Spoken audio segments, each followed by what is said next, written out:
Good morning student, class 5 के बच्चों।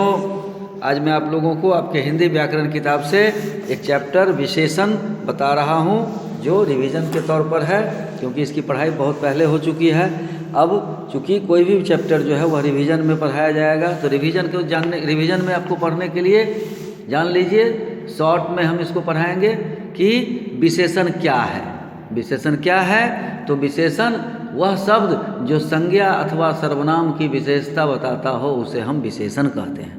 जैसे राजीवी समझदार लड़की है, वह स्वभाव से पशु प्रेमी है, उसके घर में एक बूढ़ी बिल्ली और 4 बच्चे हैं, वे प्रतिदिन 1 लीटर दूध पीते हैं। इन वाक्यों में जो आपको दिखाई दे शब्द, जैसे लड़की के लिए समझदार का प्रयोग किया गया, स्वभाव के लिए पशु प्रेमी का प्रयोग किया गया, बिल्ली के लिए बूढ़ी का प्रयोग किया गया, बच्चे के लिए 4 का प्रयोग किया गया, दूध के लिए 1 लीटर का प्रयोग किया गया। ये सारे शब्द जो हैं वह विशेषण की श्रेणी में आते हैं। अब उसके बाद आता है कि विशेषण के भेद। तो विशेषण के 4 भेद हैं: गुणवाचक, संख्यावाचक, परिमाणवाचक और सार्वनामिक विशेषण। गुणवाचक विशेषण जो संज्ञा या सर्वनाम के गुण को बताता हो, संज्ञा या सर्वनाम के गुण को बताता हो।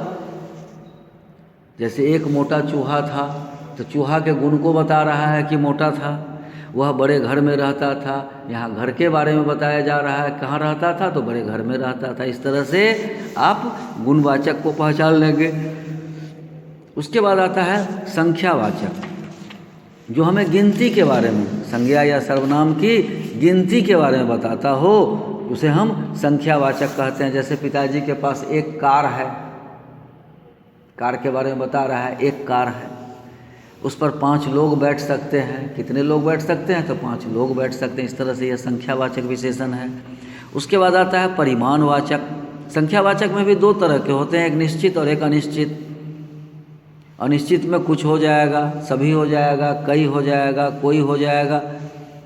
उसके बाद परिमाणवाचक जो हमें मात्रा या वजन के बारे में बताता हो, उसको हम परिमाणवाचक विशेषण कहते हैं। जैसे 1.5 litre, 2 kilo, 2 metre, 50 metre, 2 kilo. इसमें 2 तरह के होते हैं। जैसे आपने देखा संख्यावाचक में 2 तरह के, निश्चित संख्यावाचक और अनिश्चित संख्यावाचक। उसी तरह से परिमाणवाचक में भी निश्चित परिमाणवाचक और अनिश्चित परिमाणवाचक। निश्चित परिमाणवाचक में आपको मात्रा दिया रहेगा, 250 ग्राम, 2 किलो, 5 किलो, 4 मीटर, 10 दर्जन। और अनिश्चित परिमाणवाचक में रहेगा थोड़ा, कुछ, कम, अधिक। उसके बाद आता है सार्वनामिक विशेषण। सार्वनामिक विशेषण क्या है? कि वह संज्ञा के पहले सर्वनाम का जो शब्द है वह प्रयोग में आए।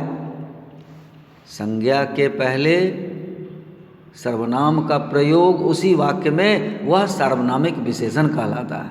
जैसे हम कहते हैं यह घर मेरा है, वह आदमी हमारा चौकीदार है, हम इस घर पर रंग करवाएंगे। इन सभी जगहों में देखिए, घर के लिए क्या कहा गया? यह।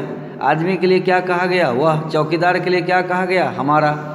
फिर घर के लिए क्या कहा गया? इस घर पर रंग करवाएंगे। तो इस तरह से यह, वह, हमारा और इस सर्वनाम है, और ये क्रमशः घर, आदमी और चौकीदार की ओर संकेत कर रहे हैं, अतः यह सार्वनामिक विशेषण है।